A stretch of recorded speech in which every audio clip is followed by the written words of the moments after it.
Hi friends, ഇസ്മി പ്രസാദ്. ചൂടുള്ള സമയത്ത്, അതായത് നമ്മൾ പറയില്ലേ പൊരിഞ്ഞ വെയിൽ എന്നൊക്കെ പറയില്ലേ, ഈ പൊരി വെയിലത്ത് നമ്മൾ എന്താ പറയുക, ഒരു മരത്തിന്റെ മുകളിൽ ഇങ്ങനെ കയറിയിരുന്ന് നമുക്ക് ആ കിട്ടുന്ന ഒരു കാറ്റും ആ കിട്ടുന്ന ഒരു സുഖം ഉണ്ടല്ലോ, അത് നമ്മൾ അനുഭവിച്ചറിയുന്ന വേണം. ചില ആളുകൾക്കൊക്കെ കിട്ടിയിട്ടുണ്ടാവും, പക്ഷെ അത് അനുഭവിച്ചറിയാന്ന് പറഞ്ഞാൽ അനുഭവിച്ചറിയാം. കണ്ടോ, ഇത് കണ്ടോ, ഒരു നല്ല വിടർന്ന് നിൽക്കുന്ന ഒരു മൂച്ചി കണ്ടോ, വിടർന്ന് നിൽക്കുന്ന മൂച്ച്. ഇതിന്റെ മുകളിൽ ഇങ്ങനെ കയറി ഇങ്ങനെ ഇരിക്കുമ്പോൾ എന്തൊരു ഹാപ്പി എന്നറിയോ, വളരെ ഹാപ്പി. പക്ഷെ ഇതിന്റെ അടിക്ക് താഴേക്ക് കൊയിഞ്ഞാടി അതിലേറെ വലിയ ഹാപ്പി ആവും, അത് വേറെ കാര്യം.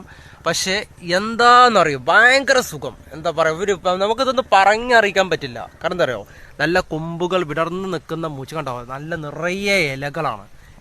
ഇവിടുന്ന് ഈ കൊമ്പിലിങ്ങനെ എന്താ മുകളിലൊരു കൊമ്പിലിങ്ങനെ ഇരിക്കുന്ന സമയത്ത് കണ്ടോ, താഴെ കണ്ടോ, താഴേക്ക് എന്താ താഴെയാണ്. അതിന് അടിക്ക് കീഴോട്ട് വീണ് കഴിഞ്ഞാല് അപ്പൊ നല്ല രസം വേറെ ഉണ്ടാവും. അപ്പൊ ഇതൊരു വല്ലാത്ത എന്താ പറയാ, നമ്മൾ പറഞ്ഞറിയിക്കാൻ പറ്റാത്തൊരു ഹാപ്പിയാണ്. പക്ഷെ ചില ആളുകൾക്ക് ഈ സമയത്ത് കുറെ സമയം മൊബൈൽ എടുക്കുക, എന്നിട്ട് ഒരുപാട് വാട്സപ്പിൽ ചാറ്റിങ്, ഫേസ്ബുക്ക് ചാറ്റിങ്, അതുപോലെ ഒരുപാട് സമയം വെറുതെ വേസ്റ്റ് ആയി കളയും. മക്കളെ സന്തോഷത്തിന് വേണ്ടിയിട്ട് സമയം കണ്ടെത്തൂ. ഇതിനൊക്കെ എന്താ പറയാ, കുറച്ച് സന്തോഷത്തിന് വേണ്ടി സമയം കണ്ടെത്തിയില്ലാണ്ടെങ്കിൽ പിന്നെ എന്താ ലൈഫ്. കണ്ടോ, വളരെ എന്താ, ഇതൊരു ഫീലിംഗ് ആണ്. ഇതൊരു ഫീലിംഗ് മീൻസ് വളരെ എന്താ പറയാ, പറഞ്ഞറിയിക്കാൻ പറ്റാത്തൊരു ഫീലിംഗ് ആണ് ഇതൊക്കെ.